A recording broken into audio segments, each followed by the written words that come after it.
What's up YouTube, Day of Zephyr Games, bringing you my personal top 5 decks that I don't feel are going to dominate, but I still feel until August Banlist at the very least, because we don't know what Konami might do in August, the top 5 decks I feel are still going to be very, very strong come Link format.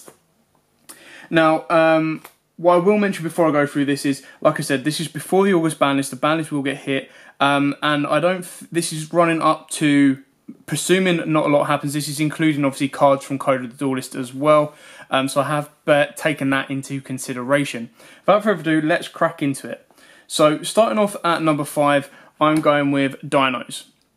Now, I feel Dinos still have the ability, because they have such big beat sticks like Ultimate Conductor Trano, they still have the ability to not worry about flooding from the extra deck. When they do need stuff like DeLong from the Yang Xing, and maybe if you play the True King variant, obviously you forget the True King monsters themselves are huge beat sticks with great effects if they get destroyed by card effect. So being able to sit on VFD for a turn is more than adequate enough as it is. If you then, like, I'm not saying people are going to do this, but if they did want to put in like a normal monster engine, they can have access to Link Spider, not to mention the Gofu combo, which is basically a 1-card Decode Talker. So if you have the space in your extra deck for 2 Link Spiders and 1 Decode Talker, you kind of have the ability to burn through a Go-Through, which is a special summon, so it doesn't affect you anyway, get into a Decode Talker, and then you can just continue your normal plays with Overraptor, and then filling your boards with 2 XYZ monsters or 2 extra deck monsters. So just imagine with a Decode Talker on board, a Nat Beast, and then maybe a DeLong, and then a VFD, or even a Nat Beast. You just kind of have your opponent locked down. And then bigger beaters like this mean they haven't really got to worry too much about that. Moving into 4th, now I wish I could put this up higher, but I really can't. The reason that this has gone in at 4 is purely because even in the OCG, it's still very, very strong. It's one of the very, very few Pendulum decks that can recycle and can keep the extra deck going, and that is obviously Magician Pendulums. Now, the reason Magician Pendulums are there is purely because the Pendulum scales themselves are absolutely damaging. The effects are crazy strong. Also, they have the ability to protect their scales under Pendulum Call and stuff like that. They have the ability to search, but they also, using Oath Magician and Time Star Magician, they also have the ability to recycle their stuff from their extra deck and Pendulum from hand. You've got to remember that Pendulum from hand is not an issue for these guys. They can flood the board with monsters from their hand and then start building into extra deck monsters, which then unlocks their zones a bit more. If they don't want to do that, let's not forget that if you have a Wisdom Eye in your extra deck, you can Pendulum summon it to your extra monster zone, and then you can then move on from there. So you can fill the board with 6 monsters quite easily from a Pendulum deck, and I think that's what most people are worrying about, is that they feel Pendulum decks are going to die, that they're not going to be playable, whereas Pendulum decks that have the ability to recycle from the extra deck, or generally have the ability to search out a load of their cards while keeping their hand quite full, and then just go bang, all out on the board in once, still have an insane advantage in order to put your opponent under pressure and then push for games, especially with their own individual effects. Yes, some of them aren't always as strong with the attack, but their defenses are enough to keep them alive and make your opponent worry about clearing them off the board purely for them effects to come back around later and bite them in the arse. Moving on to number 3. Now, this is mainly because of stuff from Code of the Duelist, is Invoked. Now, the Invoked are going to play a very big part as an engine to most decks.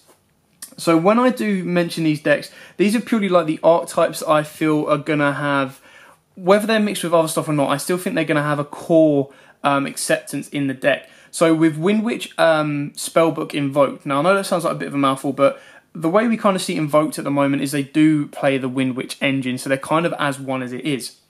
However, with the introduction of the new Spellbook card, which basically lets you pop a spellcaster and draw 2, it's a lot better than Wonder Wand, which was used with the Invoked.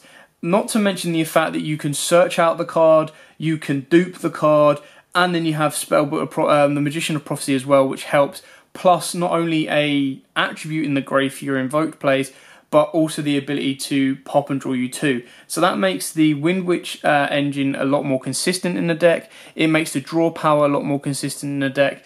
And it just helps Invokes kind of just get that edge on your opponent, especially with the ability that the Windwitches themselves, you're quite happy to kind of sit on a Crystal Wing, but you do have the ability to push forward more, flood the board, go into the kind of link monsters you might need. Not that necessarily saying that you do, but the Invoke plays at this moment of time are either sit on a Crystal Wing, sit on a Mech Bar, or try and sit on both. And then sitting on both, then you will need a link monster to help you out of that. But it's not the end of the world, and it's not that hard to do so, purely because Invoked can operate from the graveyard. And the Wind Witches are kind of their one-turn indestructible Crystal Wind, which holds you off as long as they can. So I still think they'll play a massive part. Maybe they need to be further down the list. Maybe 3 is kind of too generous, but I still think as the engine of Invoked, the ability of the new Spellbook card, and the ability of what Wind Witches can do, they're still incredibly strong and can be incredibly influential in the upcoming game, especially as a side engine into number 2. So they can be played as a side engine with number 2, and the reason they can be played with a side engine in Dracos is because as a side engine, you no longer need to worry about Demise and Duality, because if you take out your free Duality and your free Demise in the deck, and you don't worry about not special summoning, you can play an Invoked engine where you use the attributes because you have Wind, Light, and Water. Not that the water is as important, but you can use them attributes to abuse it.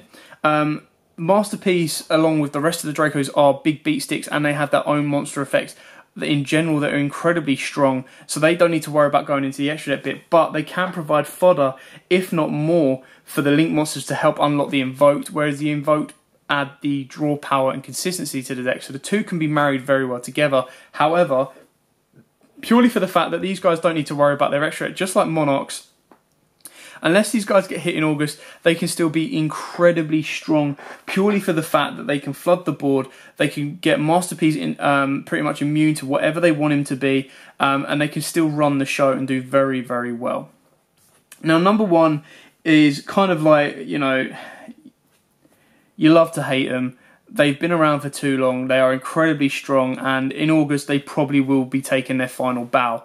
But, as it stands, I still think Zoo, even with the 2 weeks of the link deck and the 2 weeks of the Code of the Duelist, are still number 1. Now, the reason they are still number 1 is because they do not rely on their normal summons. They don't have to waste their normal summons. If you put Gofu into this deck, it's just, you don't have to put Gofu into it, but you can put Gofu into it, and they don't need to worry. They just go, cool, Gofu, straight away, you've got your Link Spider, you've got your Decode Talker, that's it, done.